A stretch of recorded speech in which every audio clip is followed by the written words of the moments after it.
Happy Saturday morning. It is August 14th, 2021. I am BJ Bergey, filling in for Bernie, joined by Casey Quinn here today. And today we're going to talk about Google. Specifically, what does Google do to actually find your website and get you in the forefront of search engines? So let's talk about that, Casey.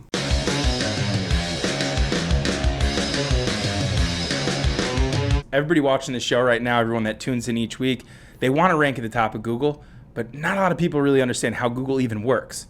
So that's why we bring in our closer, Mr. BJ Bergey, to explain it all to us. I appreciate that. So let's get technical for a second, right? So Google just doesn't magically happen. I think we can all agree on that. I'm going to go back in time, probably back in time beyond some of the viewers, understanding of how these things work, to a time when libraries, where you check out books, had index cards and an indexing system, right? You talk about the Dewey Decimal System? Dewey Decimal System. Let's go. Right? Whip out your abacus, start doing quick maths. Yeah. But ultimately, you would pull out little trays, find your index cards like an old school Rolodex, find the call number, and then track it down, right? Yep. In the library. And it helped you catalog information and find the information. Ultimately, that's exactly what's happening, obviously on steroids at this point with Google, but that's exactly what Google's doing. Google is that library. The one thing I always joke about, and you should know this better than anybody, what does Google owe you? Nothing. Nothing. Absolutely nothing. Google does not owe you that, the fact that they have to come index your website and put it in that library. They don't owe you that they have to give you the performance. They're looking for you to play in their good graces and climb up over time. So let's talk a little bit about that index. Right? So Google at this point in the game is artificial intelligence. So using something called RankBrain, right? So gone are the days of the definitive algorithm shifts, but instead an algorithm that's constantly learning and moving with time.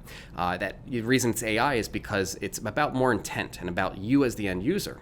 So think about looking for bulldogs here in our area or out in California or in Seattle, Washington. You're probably going to get pictures of cute little bulldogs with chubby cheeks, right? Uh-huh.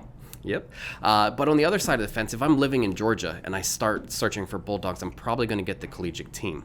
It's all about intent on your geography, your history personally, things that you searched, things that you are tied to from social media and stuff like that is all going to play a factor into what's coming back for you specifically. That means if you do a search and I do a search, we'll never have the same results. It's just physically impossible, right? Yep. That's today's search world. So we take that in consideration. Now, how does Google find your website in the first place? Well, they have bots. And if you didn't know, Google has these bots that come out to your website every, 2 weeks to about 4 weeks. Now, that's on a normal cadence, right? That's what Google says in their fine print. And these bots are just coming out from Google and they're crawling the internet. The goal is that they find your website, they find your content, they find links, they find your sitemap, and they spider through the website and find every piece of it. Now, Google doesn't do it all in one fell swoop. They see your website, they validate information, and then, just a few days may pass and they find other information, and these bots report back to that index, these crazy servers that hold on to the information and truly, keep a snapshot of your website and, serve it up in the search engines. So that means if I'm doing a branded search, I'm finding you. If I'm searching organically, I'm finding you. So these bots need to be able to crawl your website. Things that are indexed a lot faster are going to be places like CNN and the New York Times, informational places that have crazy amounts of traffic. Yeah, and they're getting articles posted like every minute of every day. Like there's constantly updates. So they have the domain authority, and Google is sending bots because they know they need to index it faster and faster. Absolutely. So most of the internet is 98% of the internet. It's going to be the latter, right? It's going to be people having bots come to their website every 2 to 4 weeks. If you like this content and you're trying to grow your business, follow me at Lance Bachman and Lance Bachman Digital on Facebook. LFG, time to grow. Now, we want Google to see websites, right? Absolutely. But what does Google owe us? Nothing. Nothing. And that's one key thing to remember. So you have to do your part. Take, for example, these bots. They crawl your website. They see everything you have to offer. And like a Showtime rotisserie, you set it and forget it, right? Yep. Nothing changes. Then the bots come back 2 weeks later. Still the same website. Then the bots come back 4 weeks later. Nothing changed. Still the same website. 4 months later, half a year. We've seen it happen because Google owes us nothing. Google owes us nothing. So if these bots come out and don't see anything new to validate your website, they're going to assume that you're not keeping your website living and breathing online, that they're going to lower the effort they give you free of charge, right? Because you're on the internet. Google owes us nothing. And they're going to delay how long the bots come out. And it's artificial intelligence doing that.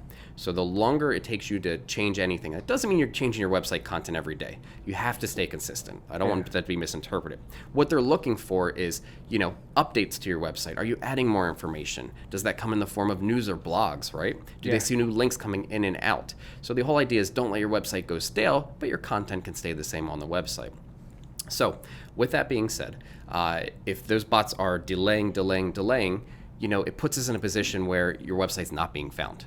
So the question is, how do we get you found now that Google's, was doing its part indexing your website and it's delayed it, right? So we have another opportunity here. You can tell Google, hey, wave a flag, come look at my website. So that's something you can request. You can request it. Got it. And that's through Google Search Console. You can submit your sitemap, and the bots are going to see it and crawl it. Do they always do it? No. And why, Casey? They don't owe you anything. They don't owe you anything. So you have to monitor. You have to make sure it's being seen. And there's a cool tip here that you can try and check out for yourself. Whether you're in a Chrome browser or in Google Search itself, you can do cache : that's CACHE : then the page of your website you want to see, and it'll tell you at the top of the page the last time those bots came out and crawled that page and indexed it.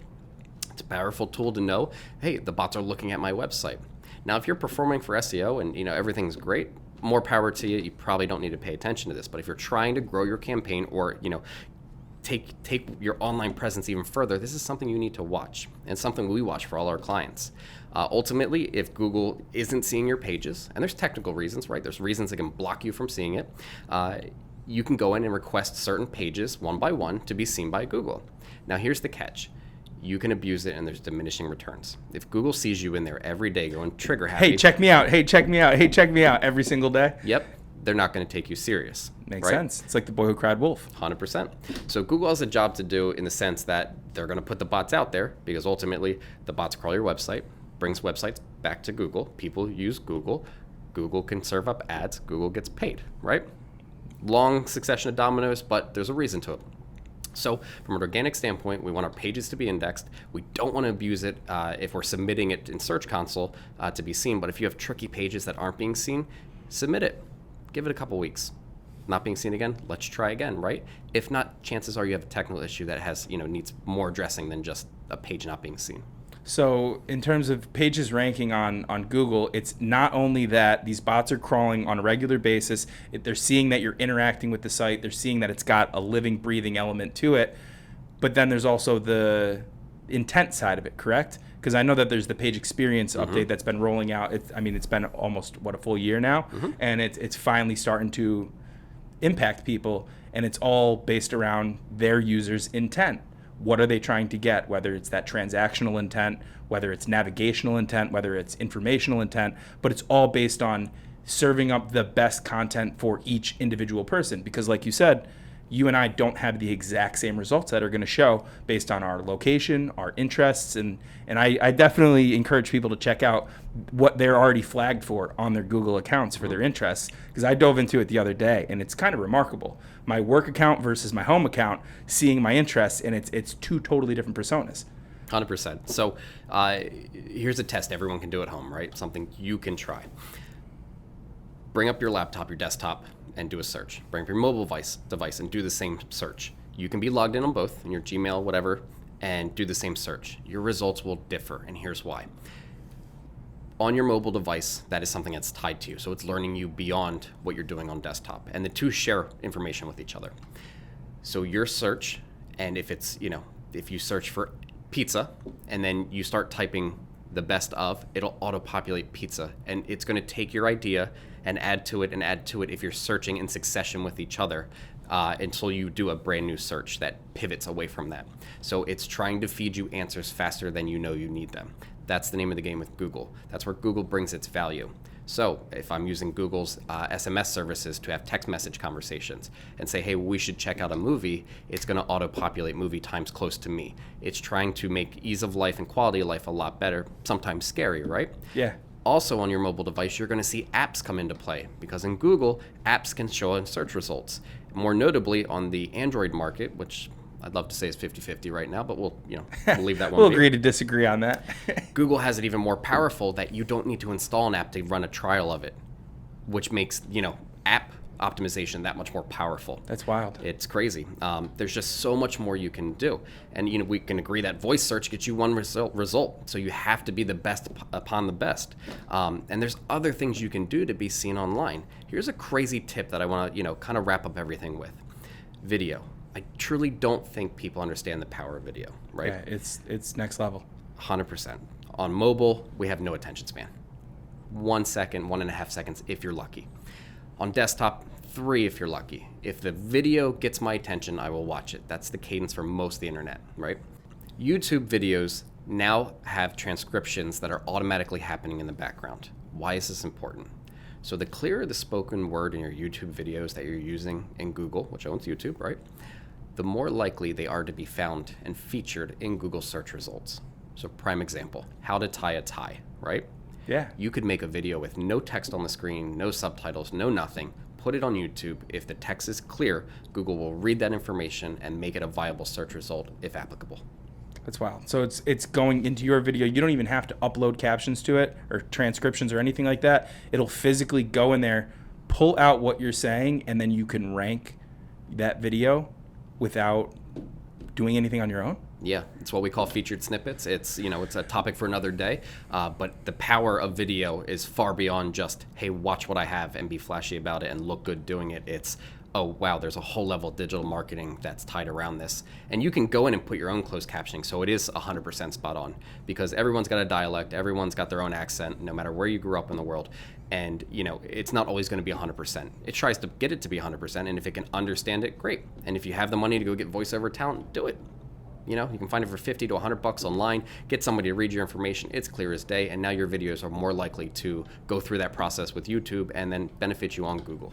Yeah, video is only going to take up more and more and more of the digital marketing real estate moving forward. I mean, even thinking about social media, like all these social media apps, 85% of the videos on those sites are watched with the sound off. Mm-hmm. So, I mean, the transcriptions, that stuff's all coming into play now, and it's something that you need to refine here and now if you want to rank in the future. 100%. Just want to share that powerful tip on search, but ultimately, wrapping up with the fact that Google does a lot for us. The key idea here is Google truly doesn't owe you anything. So they expect you to operate and play in their confines in order to be seen online. And so goes the same for other search engines. And I promise you, if you do well in Google, 9 times out of 10, you'll do well in Bing, Yahoo, and some of these other search engines, right? Absolutely. So the name of the game is be visible, stay visible, and check to make sure you are visible. And don't forget, folks, Google owes you nothing. That being said, we wish you a happy Saturday. Enjoy the rest of your weekend. For more information like this, keep tuning in on a weekly basis, and we'll give you more insight as it comes along. Thank you. Take care, everybody. See you next week.